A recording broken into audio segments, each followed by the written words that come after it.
So let's just get right into it. Let's get right into it. So the UN Compact on Migration, I've got the document right here.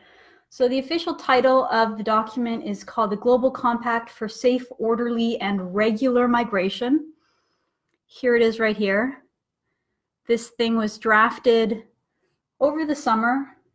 Apparently, according to Canadian officials, they've been working on this thing for 2 years, and they finally put together the actual text of the compact. And so that came out in July 2018.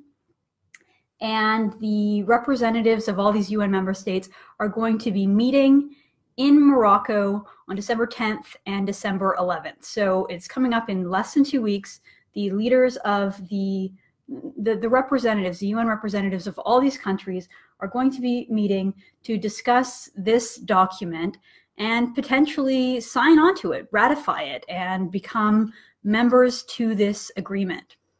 So for people not really that familiar with the UN process and what goes on with that, I mean, basically this is a non-binding document. It's basically like a constitution that these people have written that is not necessarily binding, but they're principles. They're aspirational principles that countries are to try to aspire to. So just like the UN Declaration of Human Rights, no country is bound by the human rights that are laid out in that document, but it's meant as a guideline for other countries as they're drafting their own constitutions or their own Bill of Rights. And so, you know, within the document itself here, they're pretty clear. They say that this is not a treaty. It's not an international treaty. It's not an actual binding piece of legislation. It's just a compact. So it's just purely aspirational. Now, you know, that's supposed to calm calm people and make it seem like, oh, you know, it's no big deal. It's just emotion, or it's just a compact. The reality is that if countries do sign on to it, they can take components of this and apply it to their own laws, and that is what typically happens. And so what does the Compact on Migration tend to do? Well, it seeks to create a framework for the sort of ongoing global refugee crisis, the ongoing crisis of people not being able to live in their country, not being able to remain in their homes or in their communities, in their villages, but getting displaced, whether that's because of war, terrorism, or any number of things that are just continuing to plague much of the Middle East and North Africa and ongoing basically throughout the third world. Countries that just won't develop.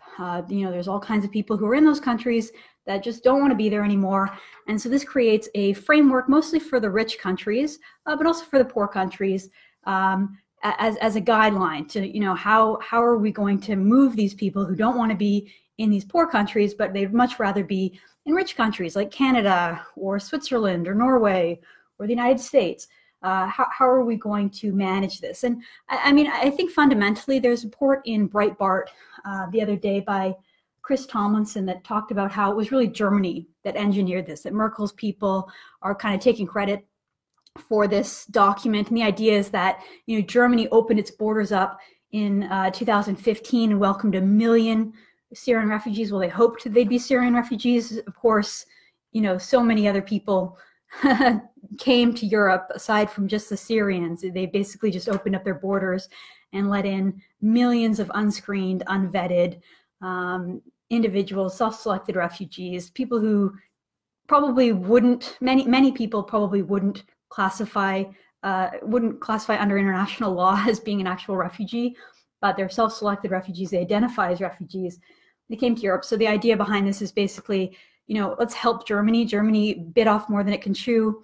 Germany's welcoming way more people than they can actually integrate, than they can actually house, that are actually going to be able to create any kind of a life or future for their country. So let's get a whole bunch of other Western nations to help shoulder the burden, more or less. That's kind of the background of it. So you read through the document and it's just kind of typical international jargon, talking about, you know, the purpose of having a global conversation and a dialogue between nations about migration. Now, whatever, if a bunch of bureaucrats want to get together and talk about best practices or talk about, their own strategies for dealing with migration, I think it's a waste of money and I don't want to pay for it.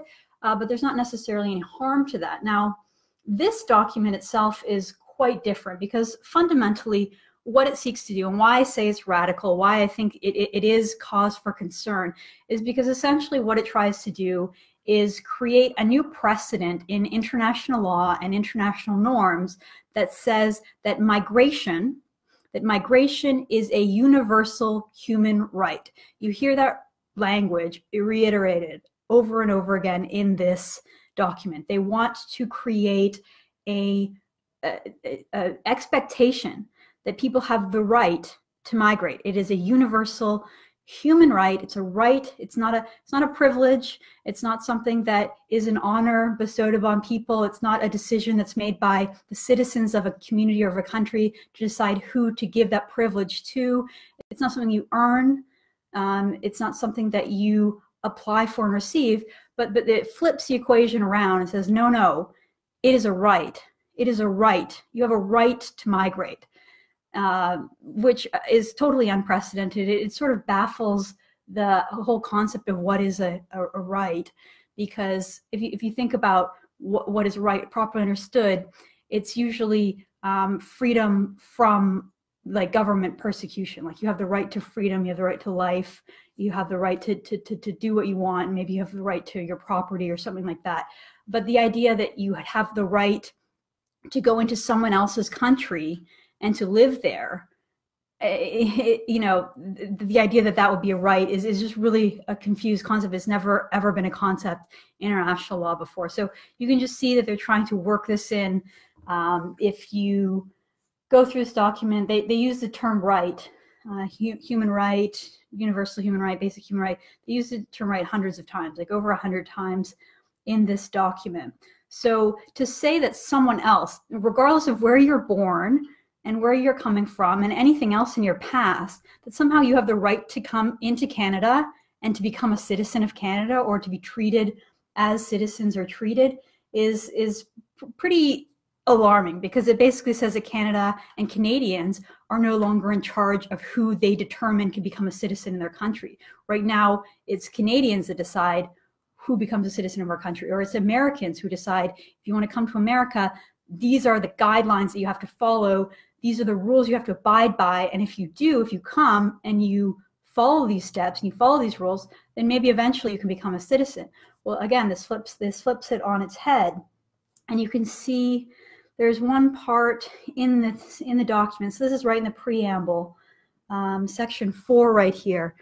It says, I'll provide a link to this, but it says right here, refugees and migrants are entitled to the same universal human rights and fundamental freedoms, which must be respected, protected, and fulfilled at all times. So it's saying that refugees are entitled to the same universal, again, they're entitled to these rights. This isn't a privilege. This isn't something that they have to earn. They are entitled.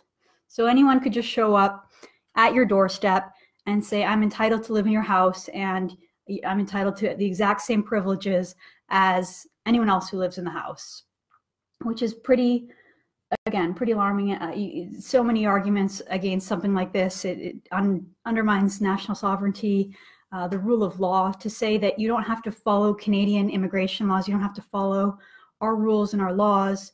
You just have to show up, and then you're entitled to the same rights and privileges as Canadians, and it's a basic human right. It's pretty shocking. And, you could just imagine how this invites absolute chaos. If all the people from all around the world can just choose which country they want to be a part of without having any stake in that community, without really understanding the fundamental history and traditions and culture of that community, I mean, those traditions and that culture won't last for very much longer, because Canada has a relatively small population compared to the world. There's 35 million of us, and to say that any of the 6-7 billion people around the world can just say, I'm a Canadian, I have the right to be Canadian, and show up at our door demanding not only all the rights and freedoms and safety and protection that we have in Canada, but also, Canada has a huge social welfare state. you're entitled to all that as well as a citizen. So you can imagine how it's just not really sustainable.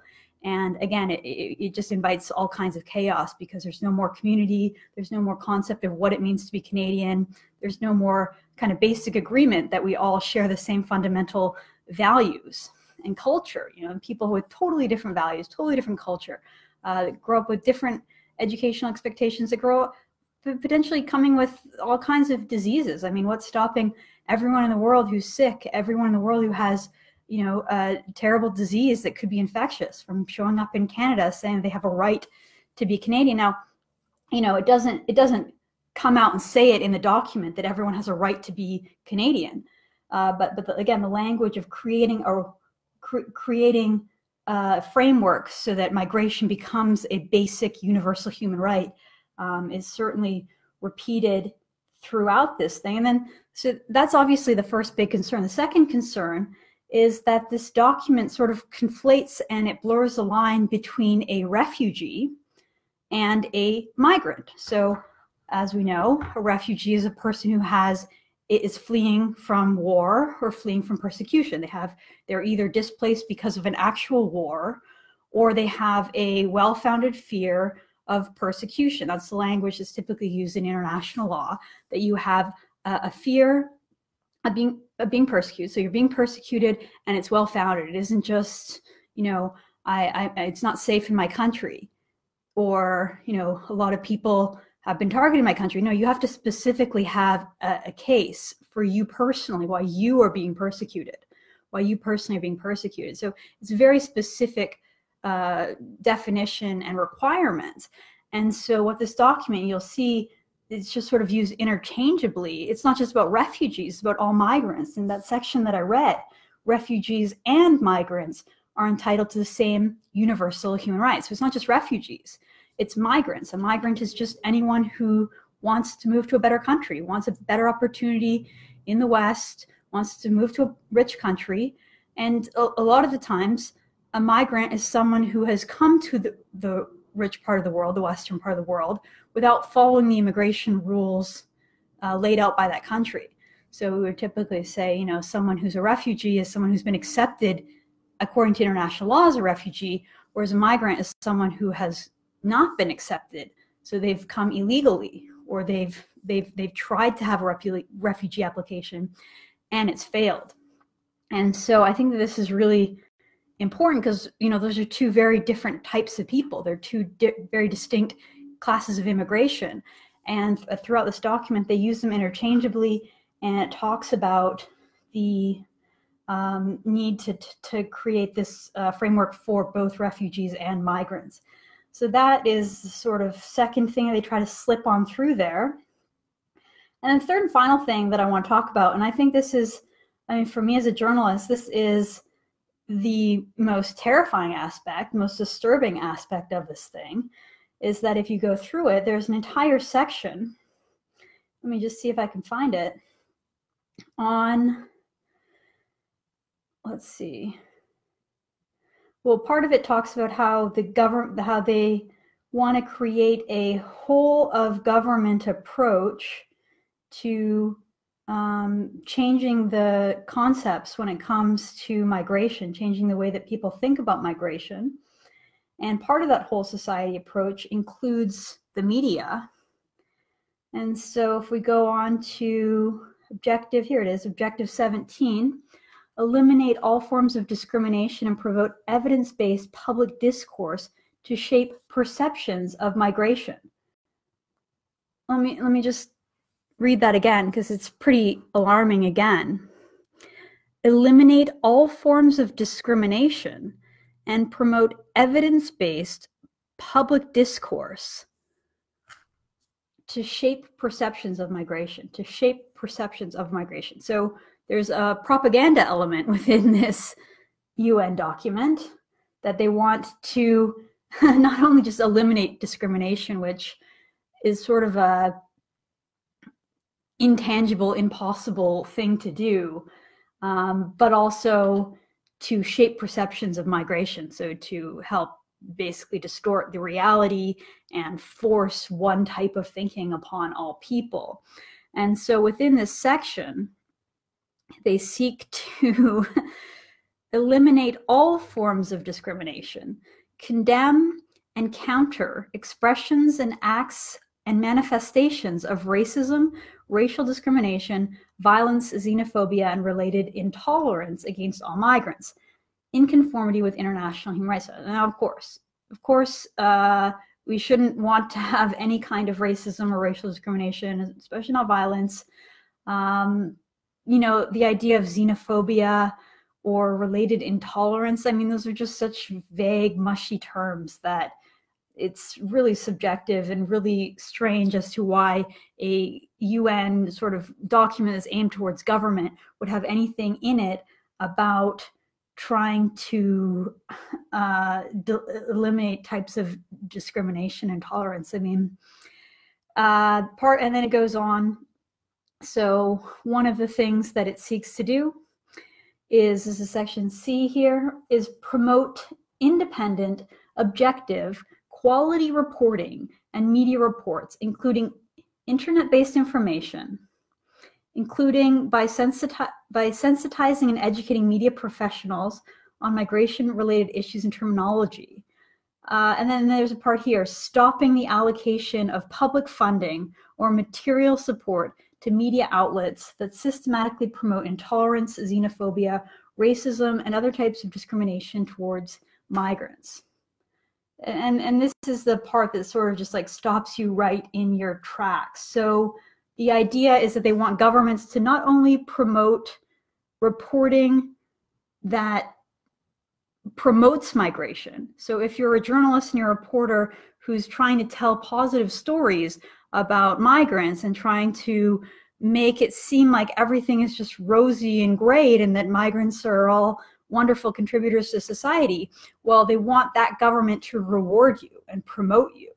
Whereas if you're telling the other side of the story, if you're talking about, hey, you know, there are some cases where migrants commit more crimes, or there are some cases where migrants are just not culturally attuned to live in this part of the world, or maybe their values are completely different than ours. Maybe they participate in things that we don't want in our country, in rituals, or, you know, involved in criminal activity, whatever.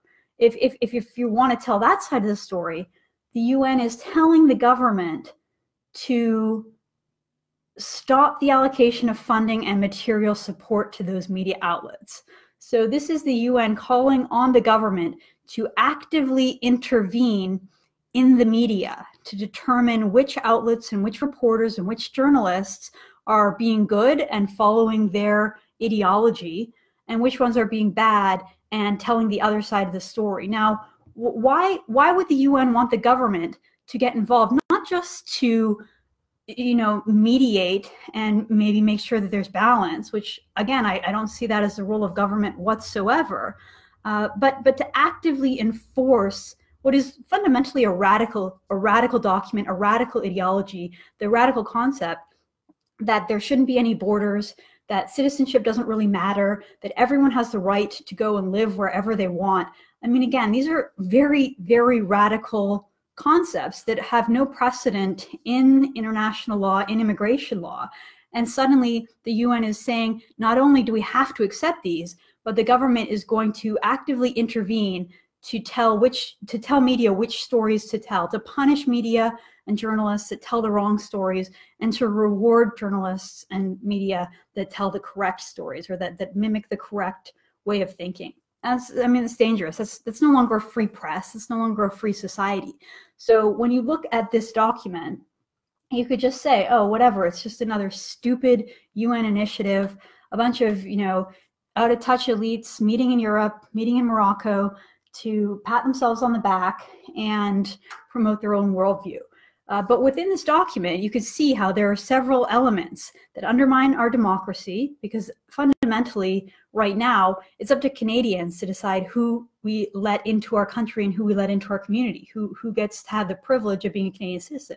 Well, they're saying that that's no longer something that should be ruled by the people.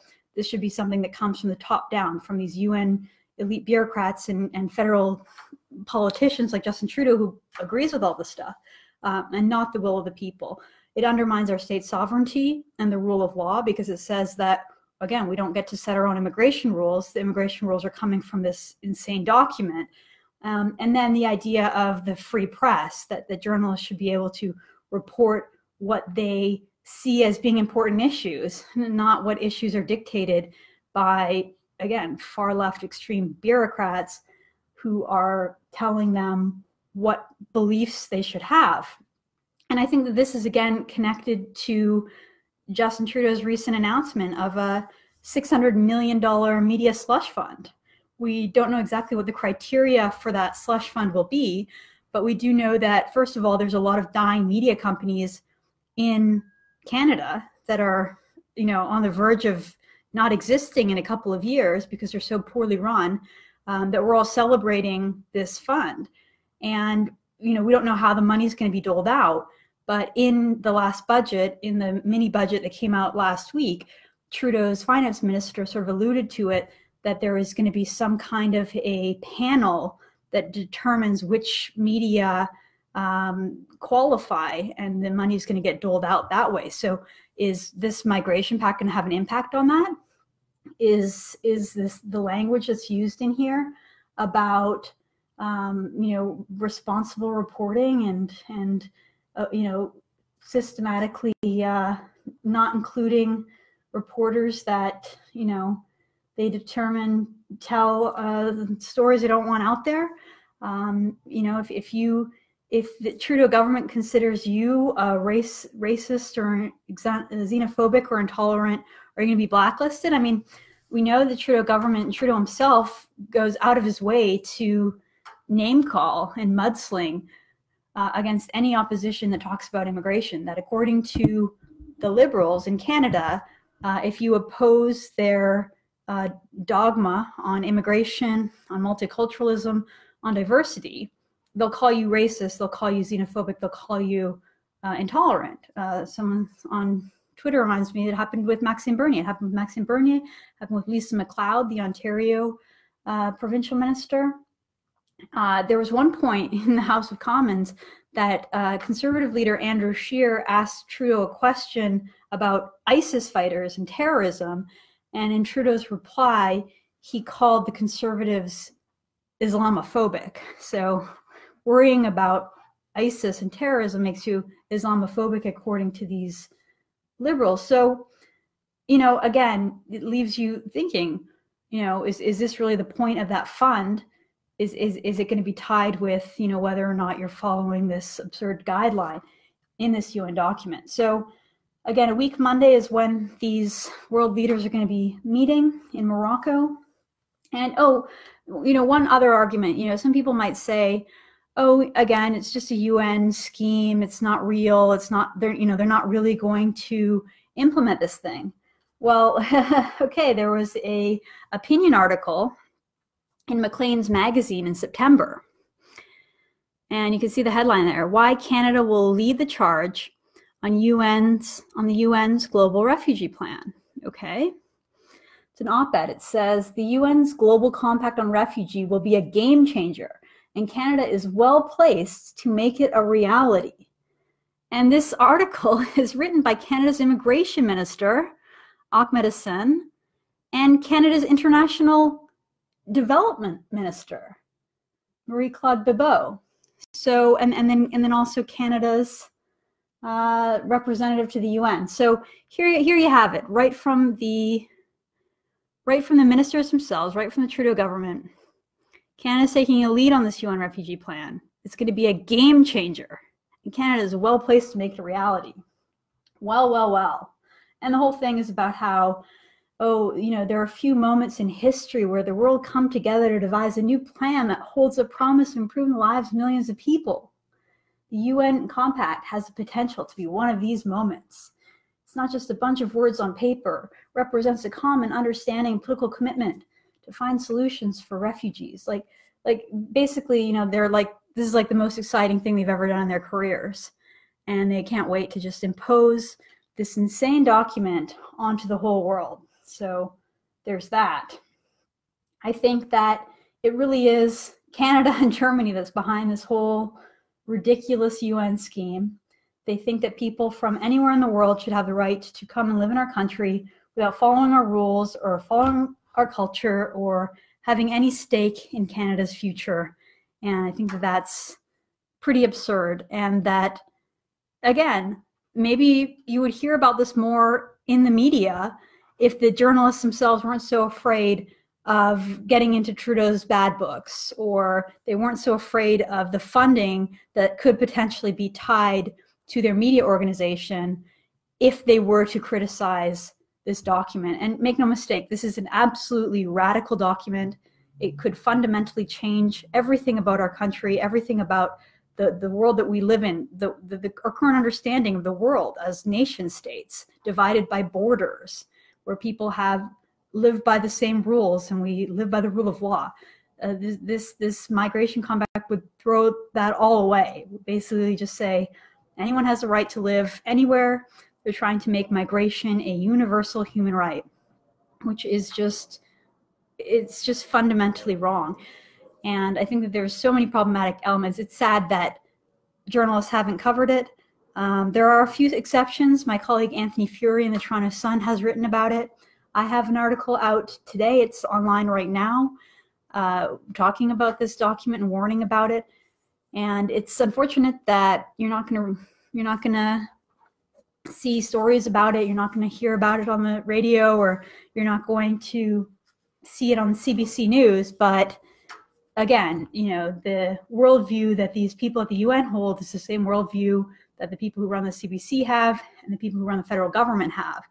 It's just a very different worldview than most normal people around the world, and certainly people who are watching this broadcast. So spread the word. Let people know what this document is, what's going on.